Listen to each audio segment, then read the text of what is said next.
Хәйрле эфирда яңалыклар, студияда мин Римма Авзалова, бүгенге чыгарылышта. Без тарихта эзлебез, мөслим гаиләләре нәсел җүпләрен барлый һәм шәҗәрәләрен тәкъдим итә. Уңышка ирешү өчен нишләргә? Район башлыгы белән узган тормыш дәресеннән безнең репортаж. Дәрсе гыйбрәттер театр. Мөслим халык театры Кәрим Тинчуринның Зәңгәршәл мелодрамасын сәхнәләштерде. Хәзер әлеге һәм башка вакыйгалар хакында тулырак.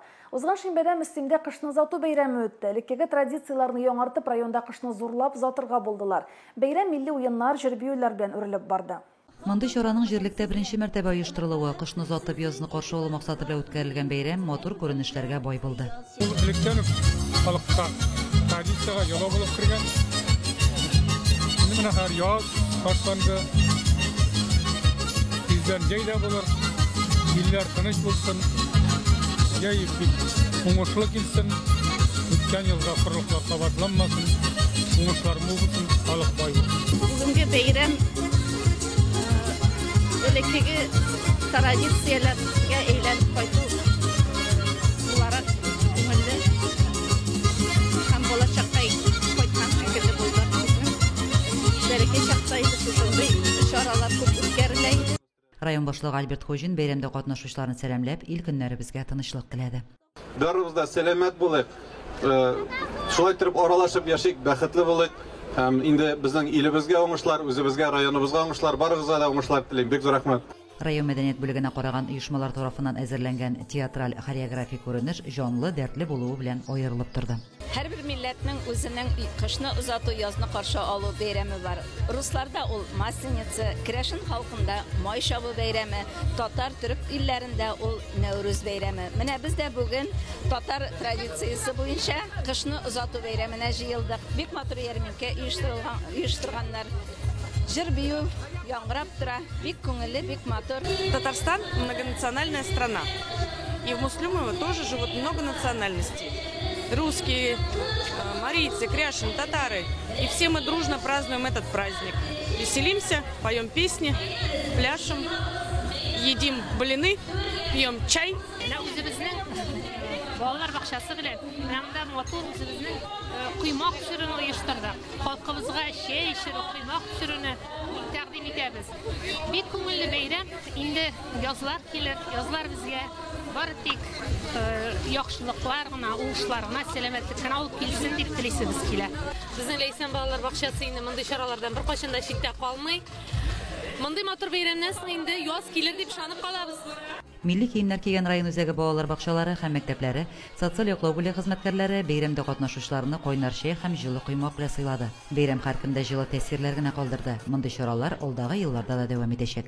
Лилия Шәймиева, Динар Нуртдинов, Мөслим телевидениесе. Мөслимнең үзәк мәйданында бу көнне ярминкә дә гөрләде. Сәүдәгәрләр күп булмаса да, авызлык-төлек киң ассортиментта тәкъдим ителде. Райпо шикәр кымына кадәр сатты. Теманы Лилия Шәймиева дәвам итә. Күрше-тирә район һәм шәһәр сәүдәгәрләре дә Мөслимдәге ярминкәләрне көтеп ала. Ярминкәдә ит, балык, натураль казылыкларга зур сайлап алу мөмкинлеге бар иде. Ярминкәләрне көтеп ала бит инде халык. Шундый матур тәмле әйберләр бик сирәк килә. Кайсы берсен эзләп шәһәргә барырга туры килә. Шуңа күрә бик теләп ярминкәләргә чыгабыз. Монда ярминкәләр бик ошый, тагы да шундый ярминкәләр оештырсыннар. Туганнар, томачалар белән, танышлар белән очрашабыз. Рәхмәт оештыручыларга. Мөслимләр матур, тату итеп, күңелле итеп бәйрәмләрне уздыралар. Ярмаркаларда шул хәтле часто була. Рәхмәт. Фаиза кооперативы кызлары бу ярминкәдә дә мөслимләрне кайткан кунакларны кайнар чәй, җылы куймаклар, төрле чәй тәмнәре белән сыйлады. Районыбызда ярминкәләр бик матур итеп уздырыла. Без инде матур традиция, ай сайын дип әйтик инде. Һәр районда ярминкәләр үткәрәбез. Менә бүген дә күреп торасыз, халык күп. Һәр кайсы үз кирәген ала. Итләр дә бар, җимешләр дә бар, бөтен кирәк-ярак бар. Шакыр бәйрәмнәребез матур, һәр вакытта дөньялар шулай имин булсын. Ярминкәләргә җөрибез инде. Бер прогулкабызның өчен, әбиләр өчен карарабыз вакытында бигрәк тәген прогулка чыгабыз. Матур оештыралар, рәхмәт, конечно. Ну, күрмәгән кешеләрне хәфисиянне идея табыз бит инде.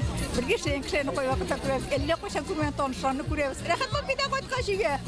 Җимешләр алабыз инде безнең әбиләргә. Җимешләр белән ураза вакытлар җитә хәзер әбиләр күбрәк җимешләр алалар инде. Ураза вакытында ашарга. Ярминкәдә катнашучыларның күңелләре күтәренке иде. Шөкер, дөньяларыбыз җитеш, күкләребез дә аяз булсын иде.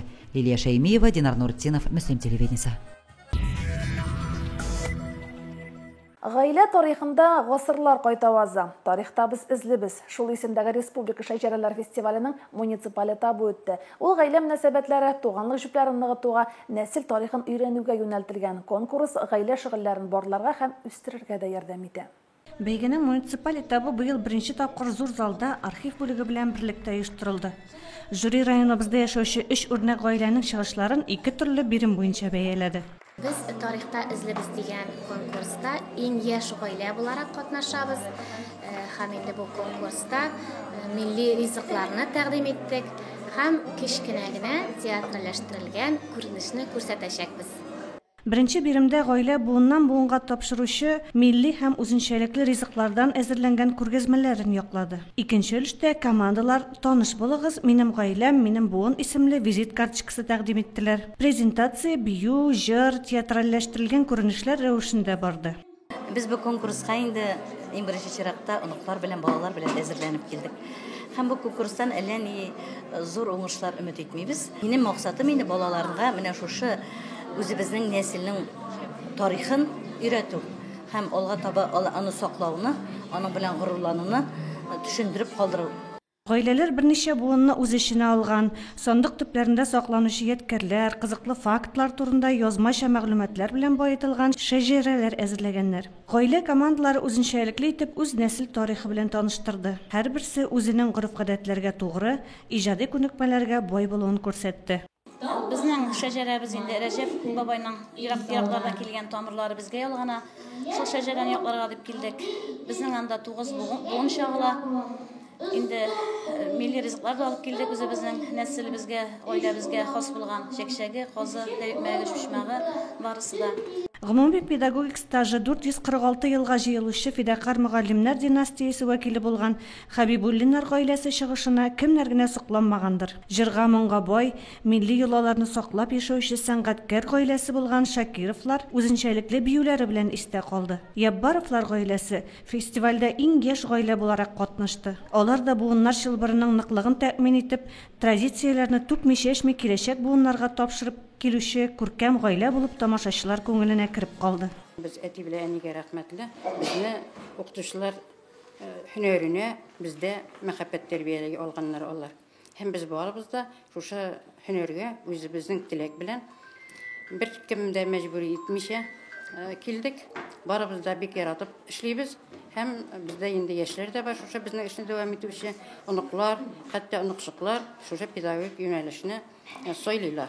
Шәҗәрә фестиваленең муниципаль этап җиңүчесе итеп Мөслимнән Эльвира Хәбибуллина гаиләсе билгеләнде. Дусайдан Миләүшә һәм Рәфил Шакировлар икенче, Мәтрәйдән Фәридә һәм Илмир Яббаровлар гаиләсе 3нче урынга чыкты. Беренче урынга чыккан гаиләгә 10 мең, икенче һәм 3нче урынга 5 мең сум күләмендә акчалы табулек һәм дипломнар бирелде.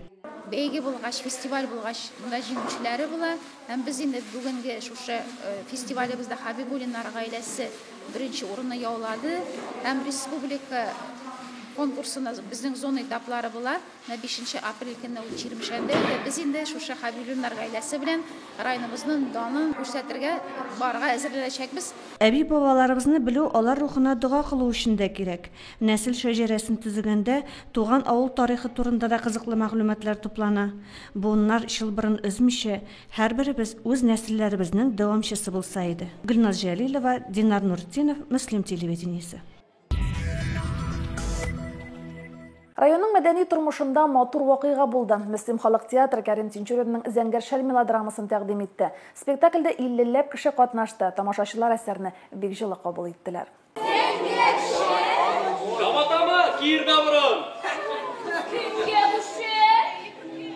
Зәңгәр шәл әсәрендә Булат белән Мәйсәрә мәхәббәте тасвирлана. Төп рольләрне Илфират Зәйниев белән Гүзәл Галиева башкарды. Булат белән Мәйсәрә мәхәббәтләренең көрсезлеге белән генә түгел, моңлы тавышлары белән дә сокландырды.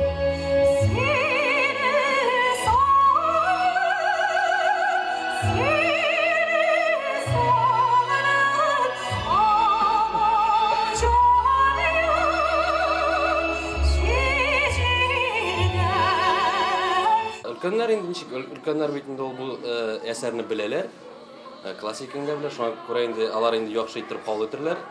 Безгә инде күпме кеше булса да, безгә наоборот җиңелрәк. Театрда инде гомумән уйнаганым бар, ләкин дә шушындый бик нык тирән эчтәлекле театрда һәм инде төп рольләрнең берсен беренче тапкыр башкарам, шуңа бераз гына күңелемдә ниндидер бер борчулык бар. Борчулык ни өчен дип әйтәм, чөнки театр бик нык минем өчен бәлкем кайбер вакытта авырдыр да, кайбер җирләре уйнарга, ләкин мин аны үземнең күңелемне шуның белән тынычландырам, бу җырлы театр. Минем өчен инде җырлау өлешләре җиңел уйнадылар. Булат Хайрадинов белән Рауил Тимкины тискәре рольләрдә күрергә күнектек бугай. Бу юлы да аларның геройлары кырыс, усал булып чыкты. Һәр вакыттагыча егетләр рольләрен югары дәрәҗәдә башкарды.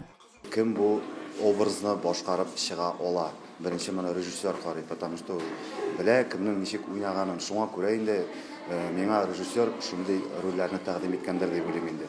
Үземнең образга килгәндә инде бу явыз, хатын-кызны санамаган кеше, менә шундый образны спектакльдә күрсәтергә тырышам. Мәхәббәт уйнаган образлар, алар иң кыен образлар. Мәхәббәтне сәхнәдә күрсәтү ул иң кыен әйбер дип уйлыйм мин. Шуңа күрә мин аларга якын килмәскә тырышам. Һәм менә мондый образларны миңа җиңелрәк биргән өчен мин үзем тормышта тыныч кеше. Шуңа күрә инде менә шул эштә җыела да и менә шундый образларда мин аны могу выплеснуть. Артистларның һәр кайсы үз роленә туры китереп сайланган. Спектакль барышында артистларга кушылып җырлаучылар да, елаучылар да булды. Мәйсәрә күз яшьләрен түккәндә тамашачылар да аңа кушылып үкседе. Сөйгәне өчен үзгәләнгән Булатны кызганып көч биреп утырды. Гүзәл белән бергә уйнаган шикелле булдым. Ана сездә юк җыларым. Тыялмыйча мин бу спектакльне бара бетерә алмамдыр шикелле булган идем. Мөслим артистларына, мөслим халкына гомумән рәхмәт әйтәсем килә. Бик матур спектакль булды. Бөтен коллектив искиткеч шатландык та, куандык та, дулкынландык та, кайгырдык та, titrәндек тә, күз яшьләре дә акты. Гаҗәеп тамаша булды. Мөслимебез өчен тагын бер горурлык, тагын бер куаныч артты. Театрыбыз коллективы әлеге әсәрне сәхнәләштерүне ишеткәнчтен инде Мөслимнең театр сәнгатен яратучылар бу көнне түземсездән көттеләр. Күренекле образлар тудырда безнең инде Мөслим халык театры республикабызда да инде танылган. Гран-прига кадәр алар алдылар. Мөслим халык театры рухи азыкка сусаган күңелләрне рухландырды. Киләчәктә дә уңышлар телик аларга. Римма Авзалова, Динар Минхаҗев, Мөслим телевидениесе.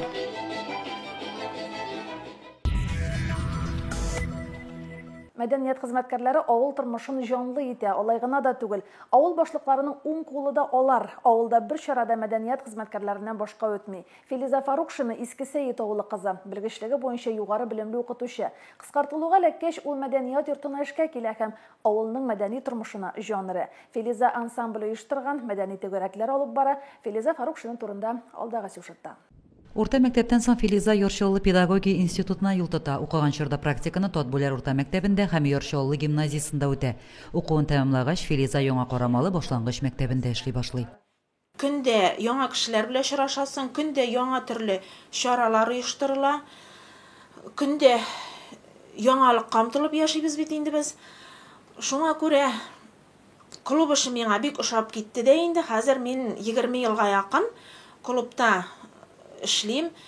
Филиза кичкенә генә авылга җанырды диләр. Чараларда, бәйрәмнәрдә авылның яше дә, карты да бик теләп катнаша. Филиза җыр телле, актив һәм бик ярдәмчел булуы белән аерылып тора диләр аның турында авылдашлары. Кешегә юл таба белә. Теләш кеше бар аның кешегә. Менә шуңа күрә аңа клубына да яхшы йөри торганнардыр инде. Биючеләр, балалар, олылар хәзер йөриләр клубка. Һәр вакыт үзен яхшы яктан гына күрсәтер безгә Филиза. Менә шул бәләкәй генә авылны да бер ушка җыеп, бөтенесен дә белеп, оештырып, бик матур иттереп, мәдәни чараларны яңадан төрлесен яңа формаларын уйлап эшләп чыгара. Аннан соң бәләкәй генә авыл булса да, анда бөтен зур авылдагы кебек чыга аларның бәйрәмнәре. Филиза җитәкләгән яшь йөрәкләр ансамбле тамчы бию түгәрәге һәр вакыт матур чыгышлары белән сокландыра. Һәр авылга үрнәк мәдәният учагы конкурсында Яңа Карамал авылы клубы ел саен беренче өчлеккә керә. Бу клуб мөдиренең тынгысыз эшенә зур бәя булып тора. Лилия Шәймиева, Динар Минхаҗев, Мөслим телевидениесе. Район мәктәпләрендә тормыш дәресләре уза. Дәрескә гадәттә үзе эшләгән өлкәдә уңышка ирешкән тормыш тәҗрибәсе булган райондашларыбыз чакырыла. Район үзәгендәге 3 мәктәпкә район башлыгы Альберт Хужин килде һәм тормыш дәресе үткәрде. Минем татар халкы үз иртәләрен шигырьләр башлап җибәреп, күңелләрен башлаганнар. Хәзер мин сезне барыгызны табынга чакырам. Габдулла Тукай исемендәге Мөслим урта мәктәбе укучылары иң элек укучылар үз идарәсе эшчәнлеге белән таныштырдылар. Спорт клублары арасында узган бәйгедә җиңүгә ирешкәннәр. Шушы көннәрдә укучылар үз идарәсе эшчәнлеге буенча Ел активы исемле тагын бер бәйге нәтиҗәләре билгеле булачак. Тормыш дәресендә укучылар уңыш формуласын ачыкларга тырышты. Алдынгы кешеләргә нинди сыйфатлар хас? Укучылар әлеге сорауга җавап эзләде. Район башлыгы тормышта нәрсәгә дә булса ирешү өчен максатчан булырга һәм тырышырга кирәклеген искәртте. Шул уңайдан вакыт белән идарә итү буенча киңәшләрен дә җиткерде. Когда сезнең цель бар, сез барасыз туры юлда. Сез просто үзегезнең эшегезне соответственно алып барам минем глобальный цельгә, или бу миңа комачауламый анда бар. Минемчә, мондай чаралар бик кирәк. Алар безне рухи яктан үстерә. Шулай ук тормышта уңышка ирешергә булыша. Миңа бик ошый һәм мин бик шат безнең мәктәптә андый чаралар еш үткәнгә. Мин актив тормыш алып барырга тырышам. Мин спортта да, мероприятияларда, укуда да, бар җирдә дә җитешәм, өйдә тортлар да пешерәм. Миңа шундый тормыш алып бару бик ошый. Үзем белән бәләкәйләрне дә ияртәм. Әле мин бәләкәй классларның әйдәманы да. Рүзәл абыйның әле подписчигына булу үткәнем. Подписываться иттем дә инде. И ашарга утырганда аның шигыре чыкты. И уйга бер көй килде дә инде. Мәйтәм язып карыйм әле, может, бер әсәр килеп чыгар дидем дә, утырдым гитарага һәм аккордлары да үзенең куллар ничектер уйналды да менә җыр чыкты. Терәк булса барысы да була. Калган әйберләргә, шигырьләргә, көйләргә илһам килә. Көрәш буенча үз теләгем, шулай көч үстерү. Театр инде ул үзем яшь чагымда телевидениегә дә, калган сәхнәләргә дә чыгадырым. Шулай терплектереп алдылар, хәзер үстерәләр. Мөслим лицейында сорауларны укучылар яңгыратты. Егет-кызлар белән җанлы әңгәмә барлыкка килде. Альберт Хужин балаларга күңелләренә яткан һөнәрне сайларга киңәш итте, китаплар укырга чакырды, сәламәт яшәү рәвеше алып баруның үз бонуслары барлыгын искәртте. 9-10 класс укучылары белән күрешеп, сөйләшеп, аларның күзләренә карашып дигәндәй, нинди борчыган сораулары бар. Без ничек үзебез күрәбез? Сәламәтлек саклау нәрсәгә китерә? Менә укучылар яратып тыңлыйлар, сорауларын бирәләр, алар безнең хәзер күп беләләр, алар куркып тормыйлар, булса сөендерә. Һәм инде мин кулдан килгәнчә аларга ярдәм итәсе килә. Комитет башлыгы 9-нчы, 10-нчы, 11-нчы сыйныфлар белән очрашты. Монда укучылар инде алар иртәгә профессия сайлаучы, белгечлек сайлаучы укучыларыбыз. Иң кызыксындырган сорау безнең укучыларыбызны киләсе 5 елда нинди белгечлекләр, нинди профессиялар кирәк була гомумән Мөслим районында һәм нинди фәннәргә алар инде әһәмият бирергә тиеш. Шундыйрак сораулар кызыксындырды безнең укучыларыбызны. Очрашу барышында Мөслим лицейы кызлары үзләре теккән милли киемнәрне дә тәкъдим итте. Боец клубы әгъзалары хәрби әзерлекләрен күрсәтте. Мөслим урта мәктәбе укучылары үзләре иҗат иткән җырны лицей укучыларына да бүләк итте. Римма Авзалова, Динар Минхаҗев, Мөслим телевидениесе. Мәктәпләрдә каникуллар башланды, әмма чыгарлыш сыйныфлары өчен яллар чагыштырмача төшенчә. 9 һәм 11 сыйныф укучылары бу көннәрдә имтиханнарга әзерләнә. Каникулларда бердәм дәүләт имтиханнарыннан сынап карау имтиханнары уза. 29 мартта 11 сыйныфлар сайлап алу имтиханнарын тапшырып карады. Укучылар имтиханга металл эзләгеч аша үтә. Бу балалар имтиханга рөхсәт ителмәгән әсбаплар алып кермәсеннәр өчен эшләнә. Белем гадел бәяләнергә тиеш. Куркытайны, конечно, бу мин җәмгыятьтән бирәм. Җәмгыять безнең бары философскирак фән бит инде. Үзем көне-төне укып йөрим инде. Бүген менә төнге 1дә генә йокладым. Иртәнге 8гә уже экзамен бирә кирәк. Алла бирсә, экзаменнарны биреп тергәч, НГПУга керергә, безнең Рәсәйдә педагоглар әз, педагоглар. Шуңа күрә педагогларның данын күтәрергә Мен инде литературадан бирәм имтихан. Борчылык исә әлбәттә бар, ләкин Алла бирсә менә уже шын имтиханга әзерләнеп, әйбәт балаларга бирергә язсын иде инде. Сынап карау имтиханнары белем сыйфатын мониторингтау региональ үзәге ярдәме белән оештырыла. Имтихан биремнәре әлеге үзәктән килә. Тест нәтиҗәләрендә үзәк хезмәткәрләре тикшерә. Сынап карау имтиханнарында 11ләр тулы составта катнашты. Обязательный предметлар рус теле белән математика кала инде. Теләгәннәре профильный уровеньда бирә, теләгәннәре база уровеньда бирә. Процедурада алай үзгәрешләр юк. Материаллар аудиторияларда печататься иде. Шунда бастырабыз без аларны. И быелдан инде сканированиены тоже шулай ук үткәрәбез аудиторияларда. Эшләрне сканировать итеп, без Казанга җибәрә торган булабыз. 9 сыйныфлар йомгаклау аттестациясын үтәчәк. Имтиханнарда үзгәрешләр юк. 2 фәннән имтихан мәҗбүри. Тагын 2 фәнне укучылар үзләре сайлый. 2 фәнне үзләре сайлап алалар. Былтыргы кебек 2 фән белән генә рус теле математика белән генә калмый инде. Элеккеге форматка кайтабыз. Биремнәрне әти-әниләр дә эшләп карый ала. 8 апрельдә әти-әниләр өчен математикадан сынау үткәрелә. Бу баланың имтихандагы хис кичерешләрен аңлау өчен кирәк. Римма Авзалова, Динар Минхаҗев, Мөслим телевидениесе. Журналистлар мәктәпләргә еш йөри. Һөнәребез шундый. Мәгариф темасына материалларны мәктәпкә бармыйча гына эшләп булмый. Хәер, мәктәп укучылары үзләре дә редакциягә килгәләп тора. Шулар рәвешле балалар журналист һөнәренең нечкәлекләре белән таныша. Узган җомгада Мөслим лицей укучылары экскурсиягә килде. Мөслим информда мәктәп укучылары еш кунак. Балалар мәгълүмат чараларының ничек эшләүе белән кызыксына. Газета версткалау процессы, сайтта һәм социаль челтәрләрдә эшләү үзенчәлекләрен өйрәнә. Мен үзем 10 класста укыйм һәм миңа киләчәктә профессия сайларга нык булыша бу экскурсиялар.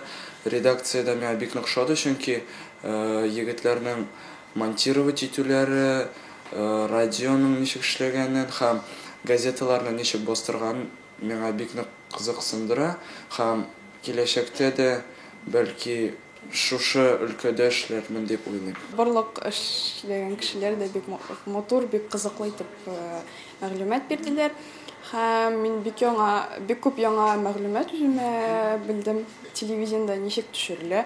Мәсәлән, тагын мин Телеграмда булганыгызны белмәгән идем. Мөслим информга 4 төрле мәгълүмат чарасы тупланган. Мәгълүмат җиткерү ысуллары һәр кайсының үзгә. Укучыларны иң кызыксындырганы телевизион тапшырулар эшләү булды.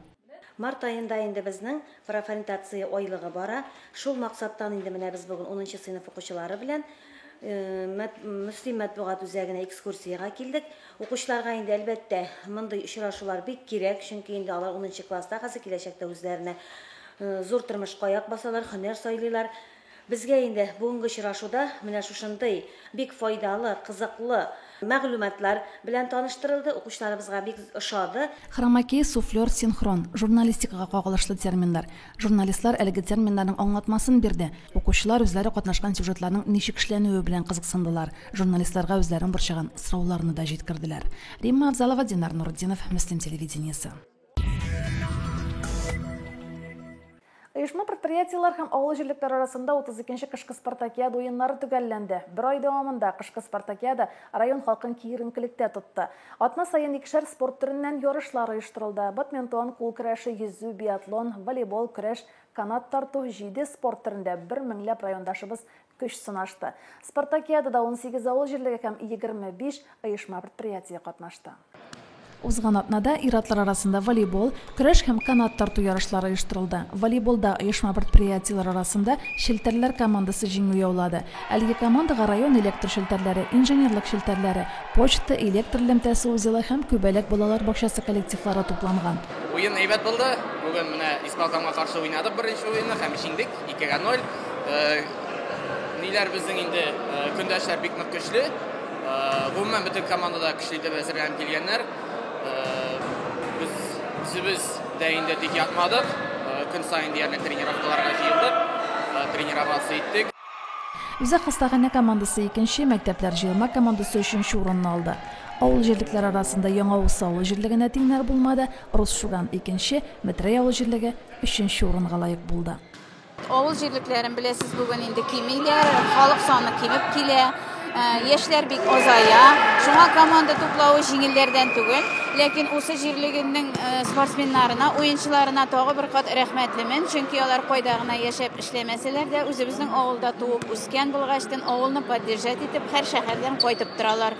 Иң беренче рәхмәтем шуларга. Мин инде иске Вәрәш авыл мәдәният йортында режиссер булып эшләгәч, мин хәзер Вәрәш башлары өчен, Вәрәш баш авыл җирлеге өчен җан атам. Һәм инде менә спартакиада барышында һәрбер уенга киләм, алар өчен җан атар өчен. Көч биреп торам, дәрт биреп торам, үзем белән иптәшкә улымны алып килдем. Көрәш ярышында мәктәпләр җыелма командасы җиңүгә иреште. Район советы һәм башкарма комитеты командасы 2нче урынны алды. Үзәк хастаханә 3нче урында калды.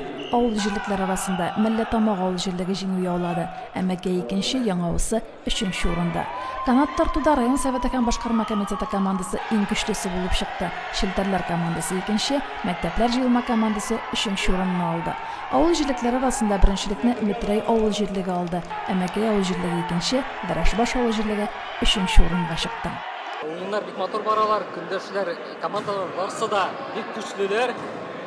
Тренировкаларга йөрдек, хәзер 2 атна йөрдек. Мәктәп, Берләшкән мәктәп командасы бик көчле булып чыкты. Кыз көрәштә инде безгә җиңелергә туры килде. Көндәшләр чыннан да бик көчле. Теге атнада без кызлар уйнаган ик, Вәрәш башлар 3нче урын алдык. Андагы менә бүген малайларга байтып тирә килдек.